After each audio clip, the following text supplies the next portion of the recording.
muling nagbabalik ang inyong Sunday afternoon habit dito lang sa Pinoy Hits. Tara, kwentuhan tayo tungkol sa negosyo. Ako si Roda Castro-Caliwara, your resident Pinay entrepreneur. At ito ang NegoSHEnte.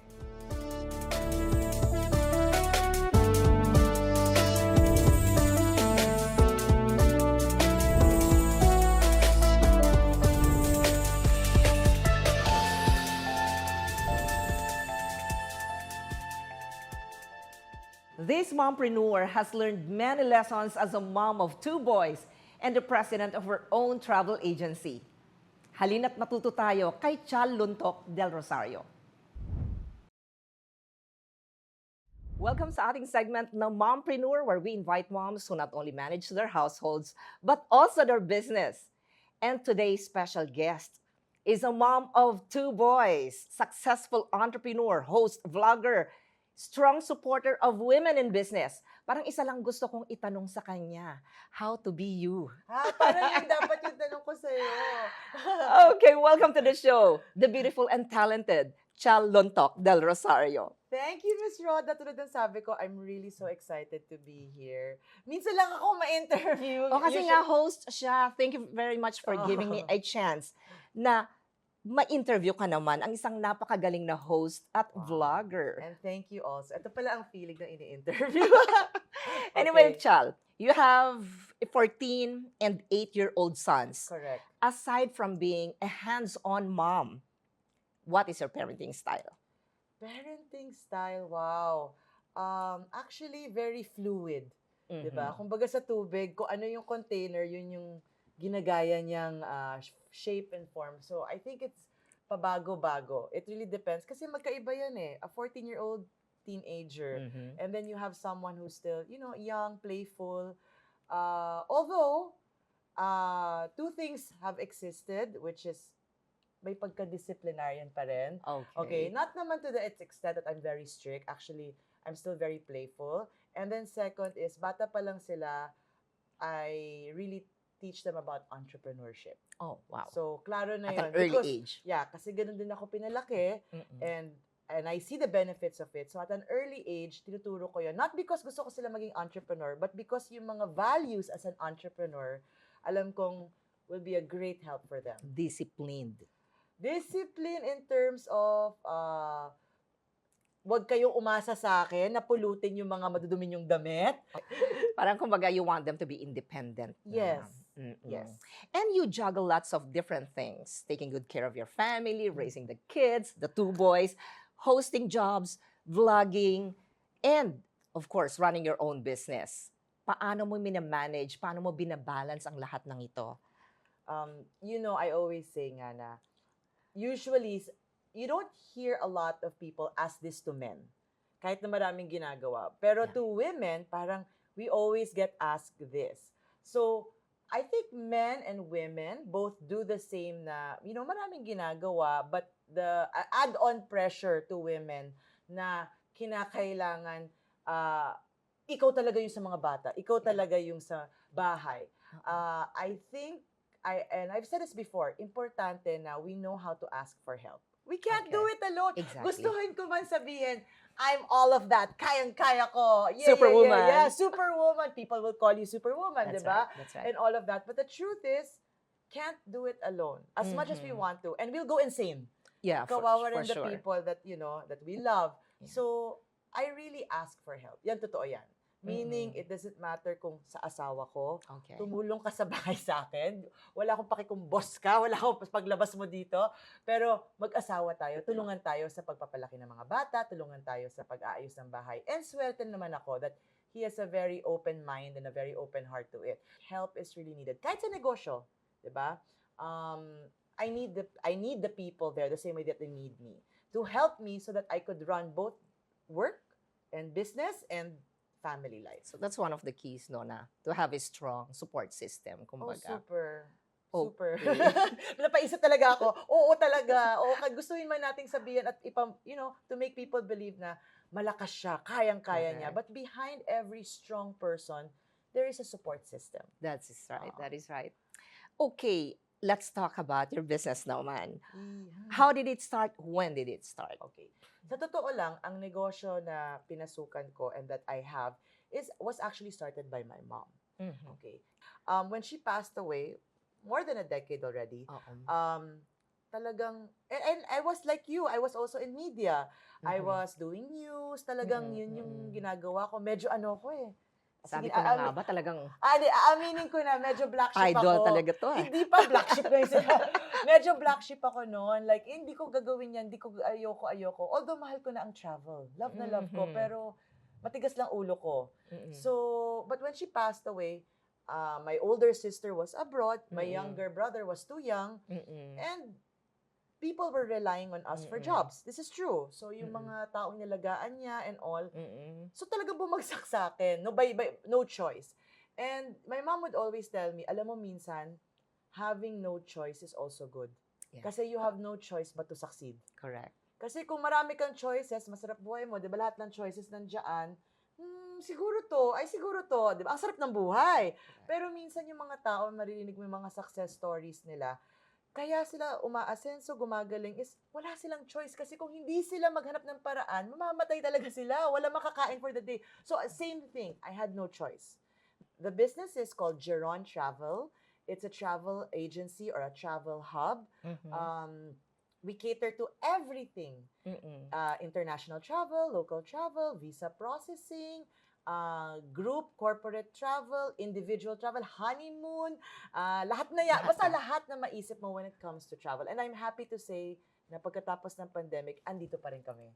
Your advice sa mga young moms na nanonood sa atin ngayon who are busy raising their kids and at the same time running their business. Wow. Once upon a time, young mom rin naman ako. But, Oh, you're still young. No. I mean, talagang young. I was also a very young mom. And I think what I can advise, if I even have the right to advise, is do it your way. Uh-huh. Kasi alam mo, when you're going through something, syempre thankful tayo sa mga advice. Yes. Pero marami ang boses, kaliwat kanan, whether from in-laws, although swerte naman ako, mababait ang mga in-laws ko. Left, right, ganito gawin mo, ganito, try mo to, o Daming dapat ganito, opinions. daming opinions. And that's fine.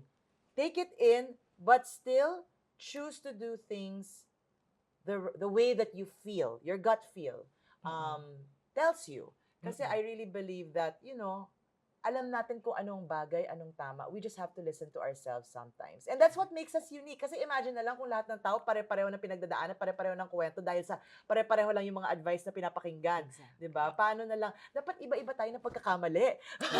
True. Para iba-iba ng lesson, para iba-iba We ng learn from each experience. other. Oo, exactly. Mas makulay ang mundo na gano'n. Thank you very much for welcoming us to your beautiful home. Maraming salamat for your time. Thank you, Miss Chal Lontoc Del Rosario. Sabi nga nila, it takes a village to raise your kids. You don't have to do it alone. Magbabalik ang NegoSHEnte. Unique shoes designs featuring Filipino craftsmen and designers. Ito ang kwentong negosyo ni Tal. Hi, I'm Tal De Guzman of Frisc Designs. So, I started the business in 2012. So, nung start, mas retail brand siya. Tapos, I put up the manufacturing nung 2015. So, technically, the business is more than a decade now. We work with Marikina shoemakers. Tapos, we also work with different weavers from around the Philippines. So, from Buhi, Camarines Sur, from Valladolid, Negros Occidental, saka from Isabela. We also occasionally have mga carved heels from Paete, Laguna that we incorporate into shoes. So Risque, actually, nag-start siya. Gusto ko lang naman na medyo mapansin yung mga local materials natin. And eventually yun, nag-grow naman yung business. Tapos we decided na gawin siya na magtayo rin kami ng manufacturing para we can offer our services to other companies na gusto magkaroon ng kanilang shoe business. But ako ay personally focused on those na startup shoe brands kasi parang nakaka-relate ako sa kanila na nag-start ako, hindi ko rin naman alam anything about footwear. So we do workshops para matulungan sila to understand about footwear, how to start a business. Tapos we help them to start their own shoe lines. So we manufacture for different Filipino shoe brands as well. Risque, basically, we try to make our products really different because of the materials that we use. So, gumagamit kami ng mga local textiles, tapos in-incorporate namin siya sa mga designs. So, sometimes I would release collections na very inspired by Filipino culture. But we also release designs na mas madali to access, so yung parang mas wearable. And we also do custom made. So for example, may request yung client na particular design or may condition sila sa feet na medyo nahihirapan sila humanap ng kind ng shoes for them. We can do that. So nagko-customize kami from flats to heels, wedges, ganyan. So iba-ibang klase ng shoes na talagang minsan kakaiba yung mga request pero nakakatawa naman gawin. With regards naman to the different shoe brands na we are working with, designs naman nila yon, and we make sure na hindi sila pare-parehas sa isa't isa. Kasi for us, we believe in collaboration over competition. So the brands that we work with, they can actually know each other. They can ask each other for resources. We're also like that. We're very open to sharing our knowledge and resources kasi yun nga yung parang naging ko nung nag-start ako kasi ang hirap pala pagka mag-isa ka lang or parang hindi mo alam sino yung lalapitan mo or hindi mo alam saan kukuha ng mga gamit, ng mga materials. So that became part of our values na we're open to share whatever knowledge and resources we can. I started with designs na medyo very kakaiba.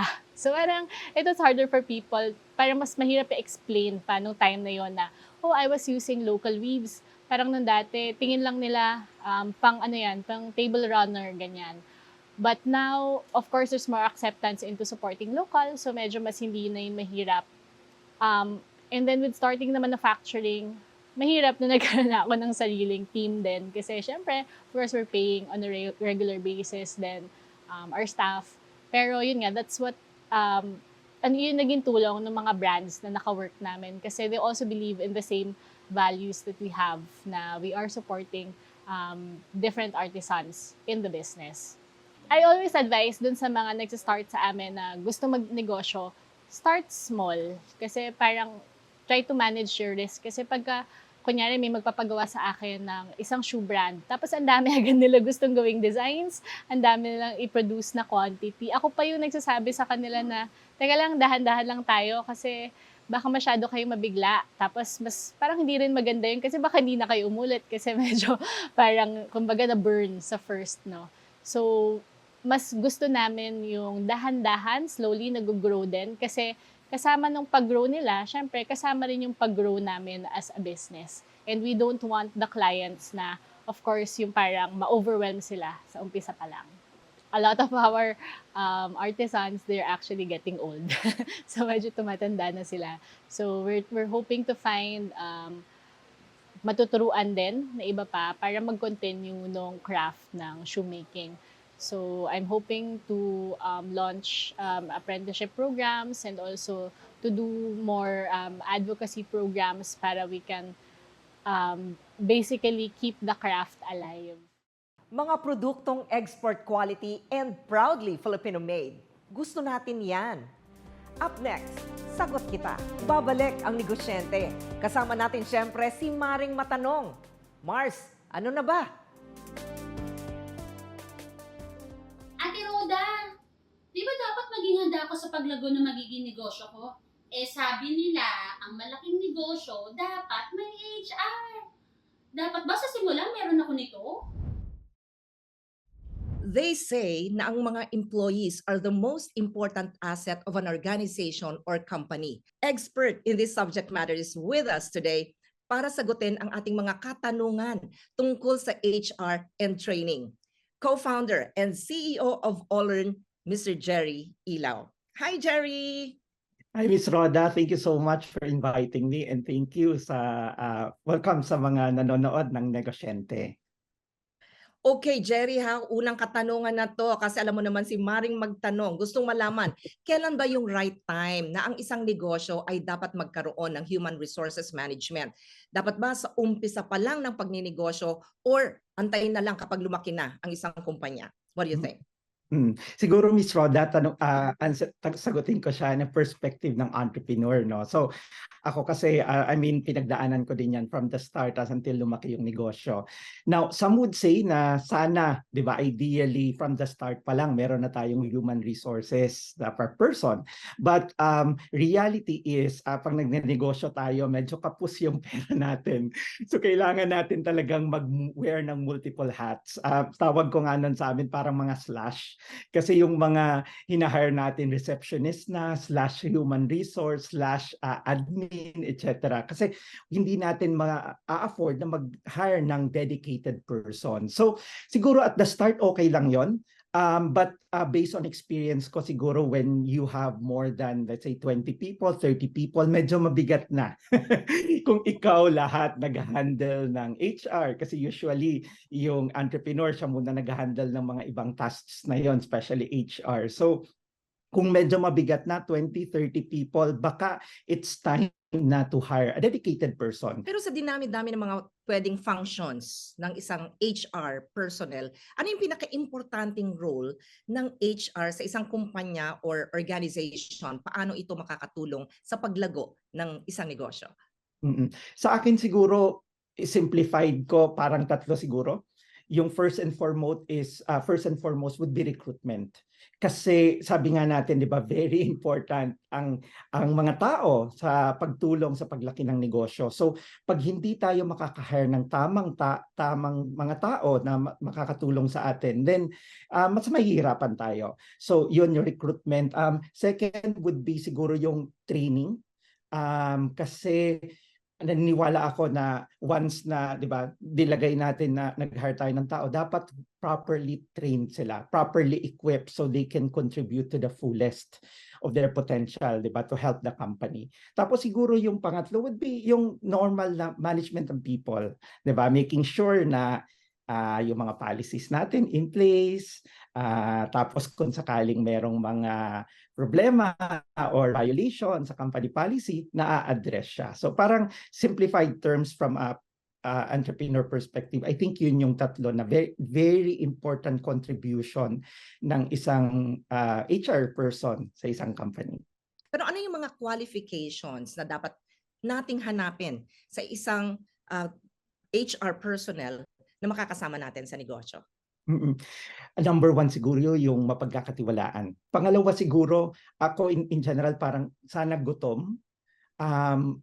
Yung hunger to win, 'di ba? Hunger to help the company. Pangatlo, I think would be yung yung HR person natin would be believes in the vision that we have as a company. Kasi yun nga, kasama natin siya sa pagpalaki ng negosyo. So dapat sold talaga siya dun sa ginagawa natin, di ba? Helping our customers, etc. So dapat yung vision ng company sold yung HR person natin doon. Or siguro, pwedeng isama mo siya sa pag-create ng vision. Yes, mas maganda. Yes. Of the company. At kung somebody sana na may gigil, parang ganun ba? Gigil, Yes. di ba? May gigil talaga. Jerry, you are the co-founder and CEO ng Olern. Can you tell us more about Olern? Yeah, si Olern, we've been doing trainings for entrepreneurs and SMEs for the past 6 years, even before the pandemic. Ngayon, Miss Roda, na-realize namin that most of the people that we're training are entrepreneurs and managers. So tanong namin sarili namin, sino nagtitrain ng mga employees ng SMEs? That's why si Olern is embarking in a kumbaga new mission now. We call it Magaling Lahat.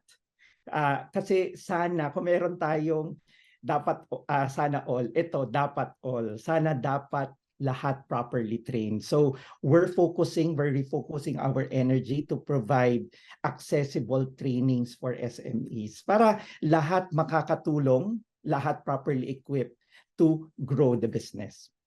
Very basic, very fundamental at importante when you want your company grow, then better provide training, no? Or kumuha ng sufficient na trainings. Maraming salamat sa iyo, CEO and co-founder of Olern, Jerry Ilao.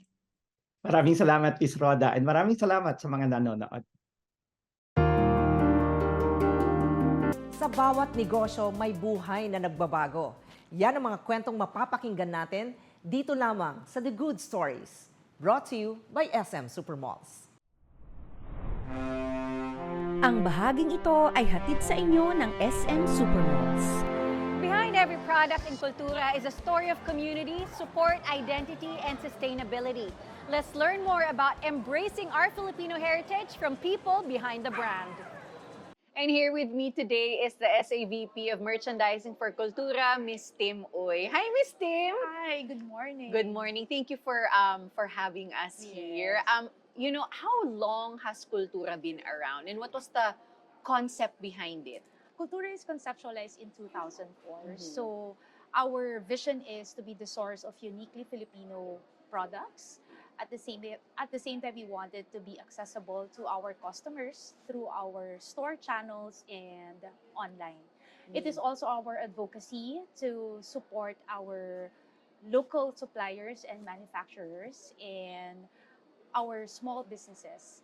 So, and we want to showcase also the craftsmanship of Filipinos and the rich resources of the Philippines. Ano yung mga first products na unang nabenta sa Cultura, and how have you guys expanded to where it is now? Well, we have a range of products from fashion, home, souvenir, and food items. And these are all locally sourced, and most of it came from the raw materials from different regions of the Philippines. So our Filipiniana and barong, they are intricately embroidered by our local artisans on delicate fabrics such as the husi, what else, pinya, and organza, to name a few. We also take pride in our home products because we highlight the best of each region in the country, like the looms from north to south, shells from Visayas, the wood carvings from Palawan and Baguio, and many more. The flavors of our delicacies are very unique to us.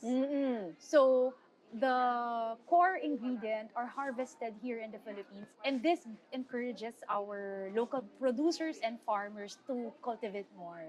Nakakatuwa naman. Yes. So you're really empowering, like, not just the local artisans, but kung saan pa nanggagaling yung mga raw materials and everything. Yes. Nakakatuwa.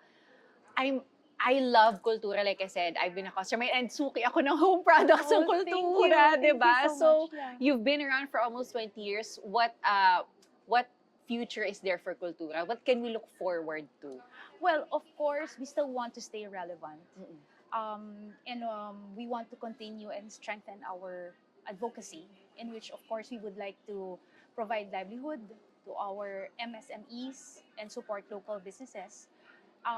We're gearing towards sustainability. We also plan to work closely still with our suppliers so that, you know, to modernize our designs. As you mentioned, we've evolved and we've progressed. And lastly, we want to create a culture of empowerment because we want to uplift the lives of our MSMEs and our employees, of course. Thank you so much, Miss Tim. Nako, tara, let's look around. I'm so excited to see what you have here in Cultura. Yes, I'd be happy to walk you around our store. Tara, okay. Okay. From handmade to hand-woven products to eco-friendly wear, visit Cultura and shop proudly Filipino products. This is Sonja Khaled for The Good Stories. Ang bahaging ito ay hatid sa inyo ng SM Supermalls.